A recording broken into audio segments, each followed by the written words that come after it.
साधना और सुमन नाम की दो बहनें थीं। साधना बचपन से ही नेत्रहीन थी। इसी बात से उसके माता पिता हमेशा दुखी रहते थे।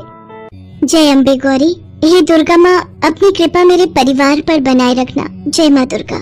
माँ, पिताजी, ये प्रसाद।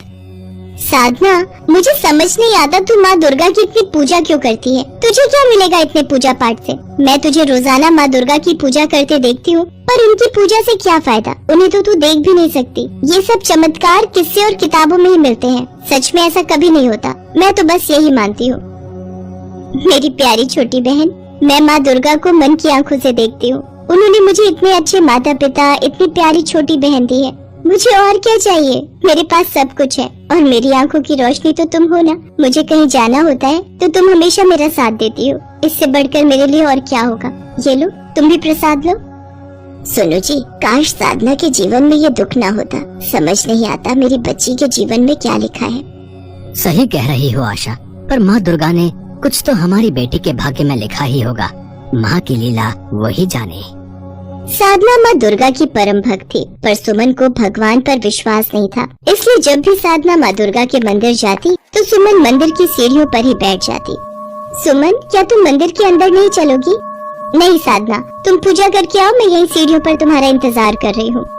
साधना पूजा करके मंदिर से बाहर आ जाती है और वो दोनों बाजार की ओर निकल पड़ती हैं। अक्सर ऐसा ही होता था। सुमन साधना का हाथ पकड़कर उसे मंदिर ले जाती और फिर उसके बाद वो दोनों बाजार होते हुए घर लौटती थी। एक दिन साधना माँ दुर्गा के मंदिर में पूजा कर रही थी। तभी वहाँ पुजारी जी आए और साधना से बोले, साधना बिटिया, परसों से नवरात्रि पर्व प्रारंभ होने वाला है।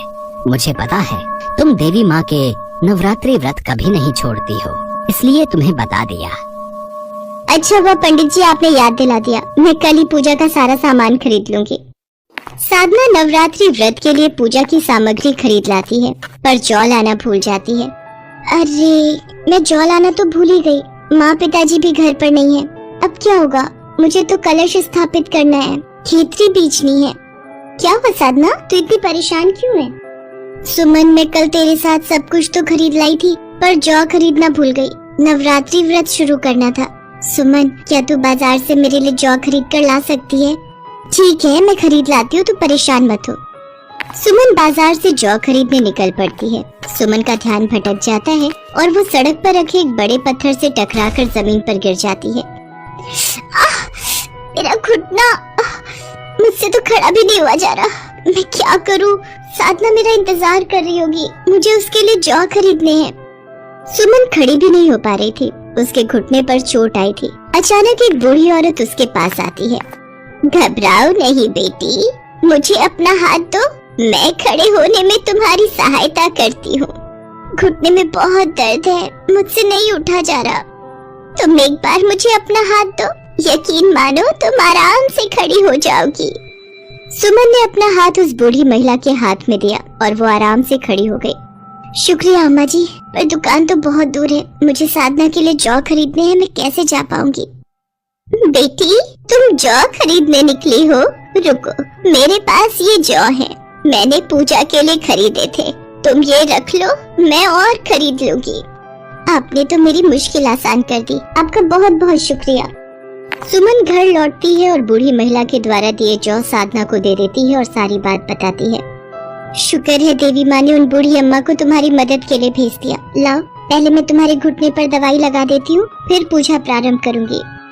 वही तो बात है ना साधना, मेरे घुटने का दर्द बिल्कुल ही खत्म हो गया है, मानो मेरे घुटने में कुछ हुआ ही नहीं है। शुक्र है माता रानी का तुझे चोट नहीं आई। साधना उन जौ से खेतरी बीजती है और रोजाना पूजा पाठ के साथ साथ वो खेतरी की सेवा भी करती है। माँ, पिताजी देखो ना, खेतरी ने दर्शन दे दिए हैं, वो उगाई हैं। हाँ बेटा, माता रानी के नाम की खेतरी सचमुच हरियाली का प्रतीक है। जिस घर में खेतरी बीजी जाती है वहाँ सुख शांति का वास होता है। जय दुर्गा मैया की। जय दुर्गा मैया की। साधना पूरी भक्ति भावना से माँ दुर्गा की नवरात्रि पूरी करती है। सुमन, जरा मोहल्ले में से कन्याओं को बुला ला, मैंने प्रसाद बना दिया है। साधना का हाथ लगवाकर हम कंजकों को बांट देंगे। ठीक है, मैं लेकर आती हूँ। सुमन कंजकों को ढूंढने के लिए मोहल्ले में चली जाती है, पर उसे कोई भी बच्चा दिखाई नहीं दे रहा था। ये माँ ने भी किस परेशानी में डाल दिया, मुझे तो कोई भी बच्चा नजर नहीं आ रहा है, अब क्या करूँ? क्या हुआ दीदी, आप किसे ढूंढ रहे हो? बेटा, मैं तुम्हारी जैसी छोटी छोटी कन्याओं को ढूंढ रही हूँ, पर मुझे एक भी बच्चा नजर नहीं आ रहा। बस इतनी सी बात, रुको मैं अभी सबको बुला कर लाती हूँ। वो छोटी सी बच्ची कुछ ही देर में अपने साथ 8 लड़कियां और एक लड़का लेकर आ जाती है। देखो दीदी, मैं सबको ले आई, अब आप परेशान मत हो, हम आपके साथ चलते हैं। अरे वाह, तुमने मेरा काम बिल्कुल आसान कर दिया। सुमन उन सबको लेकर घर पहुंचती है। साधना कंजकों को देखकर बहुत खुश होती है। साधना के माता पिता बच्चों के पैर धोते हैं और उन्हें आसन पर बिठाते हैं। सब बच्चे कैसे दिखाई दे रहे हैं, काश मैं इन्हें देख पाती। साधना बिटिया, लड़कियां बिल्कुल 9 देवी रूप और छोटा लड़का तो मानो वीर लांगुरिया। दीदी, आपकी आंखों को क्या हुआ? बेटा, मैं देख नहीं सकती, मैं नेत्रहीन हूँ। किसने कहा आप देख नहीं सकती? आप सब कुछ देख सकती हो। वो देखो, मंदिर में जौ की खेती उगी हुई है, वो आपको दिखाई दे रही है ना?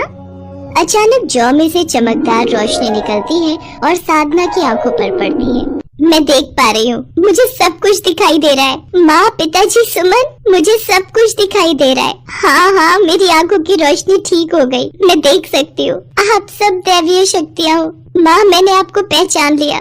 दर्शन दो माँ, अपना रूप दिखाओ।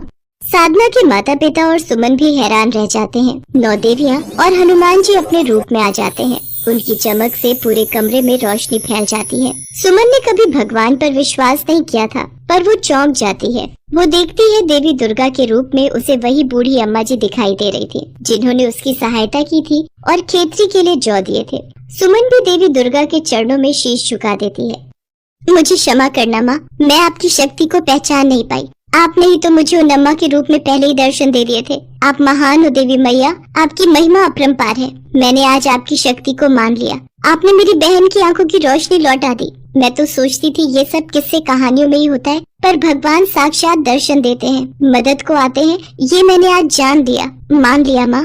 सुमन, साधना ने मेरी निस्वार्थ भावना से सच्चे हृदय से पूजा और सेवा की है, तो उसका फल तो मुझे देना ही था। तुमने कभी मुझ पर विश्वास नहीं किया, पर अपनी बहन की हमेशा मदद की है। इसी अच्छाई के कारण मैं तुम्हारी मदद को आई थी। जिस घर में मेरे नाम की जोत जगती है, नवरात्रि के पर्व में जौ बोकर खेतरी की सेवा होती है, उस घर में मेरी कृपा हमेशा बनी रहती है।